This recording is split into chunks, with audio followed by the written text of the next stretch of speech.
Big TV ఛానల్కు ముందుగా నూతన సంవత్సర శుభాకాంక్షలతో పాటు రానున్న సంక్రాంతి శుభాకాంక్షలు కూడా తెలియజేస్తున్నాం.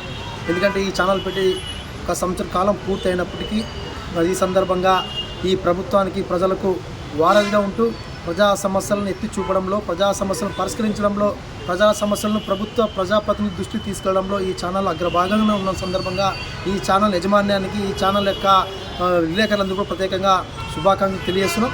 భవిష్యత్తులో కూడా ఈ ఛానల్ మరింత అభివృద్ధి చెందాలి, మరింత ప్రజల యొక్క సమస్యలు విస్తృతంగా పరిష్కరించే విధంగా చొరవ చూపి ముందుకు వెళ్ళాలని చెప్పి ఆకాంక్షిస్తూ నా పేరు రంగన్న, సిపిఐ పట్టణ కార్యదర్శి. గ్రామీణ ప్రాంత ప్రజలకు బిగ్ టీవీ వారి తరపున 2024 నూతన సంవత్సర శుభాకాంక్షలు. ఎన్వి మహేశ్వర్ రెడ్డి, మండల వ్యవసాయ అధికారి, యమానూరు. పట్టణ ప్రజలకి మరియు బిగ్ టీవీ వీక్షకులకి నూతన సంవత్సరం మరియు సంక్రాంతి శుభాకాంక్షలు. SI Ramesh Babu, MLA station.